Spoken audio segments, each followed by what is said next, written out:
Également, Monsieur le Président, l'aveu du commandant Toumba lui-même, à 2 reprises, sur la RFI, à laquelle il a accordé son interview. Monsieur le Président, permettez-moi, je vais in extenso lire, parce que je l'ai transposé sur une copie. Alors, l'interview, les déclarations entre commandant Toumba et le journaliste de RFI. Et cela m'a permis de procéder à une analyse, Monsieur le Président. Journaliste, il pose la question. Est-ce que vous souhaitez, M. Toumba Diakité, que le président trouve une solution à votre cas personnel? La question est bien précise et la réponse est également précise. Réponse du commandant Toumba Diakité. Bien sûr, oui. Je suis ouvert à tout. Je demande au général Sekouba Konaté de me gracier par rapport aux événements du 28 septembre. Parce que ces jours, bien qu'on s'est rendu au stade du 28 septembre, mais c'était sur l'ordre du président de la République. Et eux-mêmes le savent. Ils commencent par « je » et ils terminent par eux-mêmes, eux. Qui sont eux-là? C'est extrêmement important de nous pencher sur cette phrase. On doit l'analyser. Et je l'ai compris de cette manière. Il n'est pas allé à 4 chemins pour déclarer que c'est le président de la République qui lui a donné l'ordre. Il termine en disant, et ce qui est important, qu'eux-mêmes le savent. Cela signifie que l'ordre d'aller au stade ne lui a pas donné seul. Ça, c'est d'abord un. Et l'ordre d'aller au stade n'a pas été donné de façon isolée.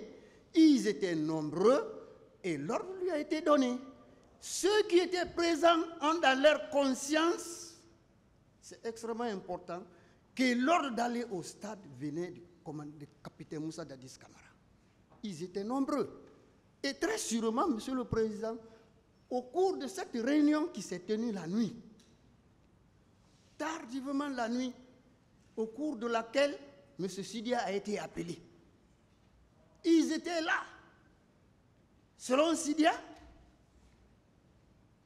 quand il parlait, il a compris que le téléphone était sur haut-parleur. Et quand le téléphone est sur haut-parleur, Monsieur le Président, ceux qui murmurent en bas, on sent. L'ambiance du milieu est connue. On sent quand même qu'il y a des gens autour de la personne avec laquelle je parle. Et c'est pourquoi ils martèlent qu'eux-mêmes le savent. Voilà le contexte dans lequel l'ordre a été donné. Le commandant Toumba ne peut pas nier ça.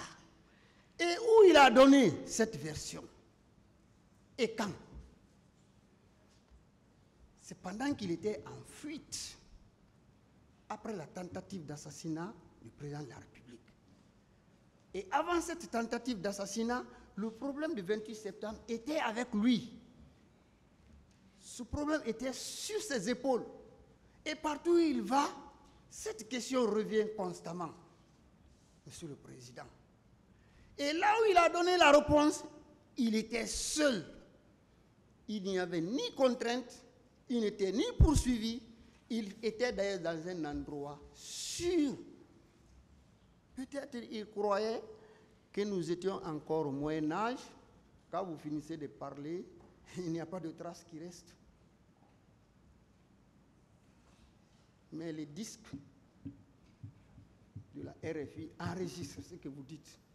Même le téléphone, le réseau enregistre.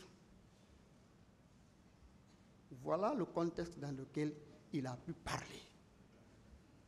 Monsieur le Président, l'autre volet, qui est aussi extrêmement important, c'est lorsque le journaliste lui pose la question. Vous-même, reconnaissez-vous une part de responsabilité dans la commission des crimes qui ont été commis au stade du 28 septembre? Commandant Toumba répond aisément, et c'est dans la même interview, il dit, moi, je ne me reproche pas de rien, parce que c'est l'armée. Nous sommes sous ordre. Ça, c'est clair. Je ne peux en aucun cas de me permettre de prendre tout un groupe de militaires comme ça et aller agir. Ce français est très propre, bien articulé. La fois dernière, il y a Maître Idrissa Traoré qui lui lançait les fleurs, qu'il était très intelligent. Pas plus intellectuel que les autres, mais plus intelligent que les autres. Malheureusement, ici, il tombe. C'est devant la justice. Ça ne peut pas se passer comme ça. Et il va jusqu'à ajouter la dernière phrase. L'armée, c'est la hiérarchie, c'est l'ordre. Monsieur le Président. Quand j'entends le capitaine Moussa Dadis Camara dire « Ah, ils sont partis au stage, je ne savais pas. Ah non, il faut le poursuivre. » Et puis, ça... Monsieur le Président, c'est juste un montage. C'est lui qui les a envoyés. Et le commandant Toumba est très clair. Il dit que lui, il ne peut pas prendre toute une troupe comme ça, des militaires, et aller agir. Ce n'est pas possible. L'armée, c'est la hiérarchie. S'il n'avait pas reçu l'ordre, il n'allait jamais oser. Ça, c'est assez clair. On dit, ah, j'ai hérité une armée désorganisée, désorientée, une armée de voyous, de ceci, de cela. Si cette armée était voyou, elle ne pouvait l'être qu'à l'égard du peuple, pas à l'égard de la hiérarchie. Si cette armée est désorganisée, cela ne pouvait être qu'à l'égard du peuple qui est victime, mais pas à l'égard de la hiérarchie. Aucun militaire ne peut sortir des rangs pour aller commettre quoi que ce soit sans que son chef d'unité ne soit informé ou sans que son chef d'unité ne l'envoie. Cela n'est pas possible, Monsieur le Président. Et le commandant Toumba est très clair et il est précis.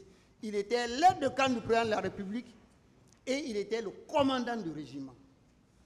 Si c'est lui-même qui s'élève avec une troupe, c'est sûr et certain, il n'y a même pas d'ambiguïté. Comme il a déclaré, il a été envoyé par son chef hiérarchique, qui était le capitaine Moussa Dadis Camara.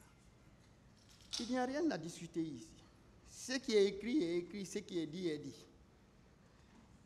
Monsieur le Président, commandant Toumba et colonel Tchegboro disent avoir sauvé les leaders. Mais je ris. Je ne comprends pas. Quand ces leaders ont organisé ce meeting, quel danger les guettait? Est-ce qu'il avait été dit qu'il y a une force extérieure qui quitterait, je m'excuse, du Libéria, de la Sierra Leone ou ailleurs, pour venir attaquer ces leaders, pour que l'armée guinéenne régulière puisse se lever et venir les sauver?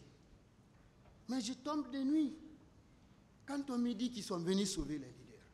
Mais qui a mis ces leaders en danger?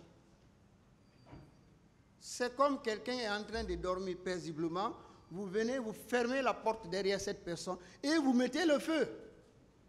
Et vous commencez à crier au feu, venez, on va éteindre le feu. C'est ce qui s'est passé exactement. C'est vous qui les avez mis en danger. Comment vous pouvez venir encore les sauver? Je ne comprends pas. Sans votre présence au stade, sans la présence des hommes du commandant Tchegboro au stade, était-il en danger? Ne créez pas de l'alibi pour dire que vous venez sauver. Les gens que vous avez mis en danger, vous les sauvez encore? Je ne vous comprends pas. Je prends une arme tout de suite, je brandis sur vous et je dis je viens vous sauver encore. Qui vous a mis en danger? Mais soyons raisonnables quand même.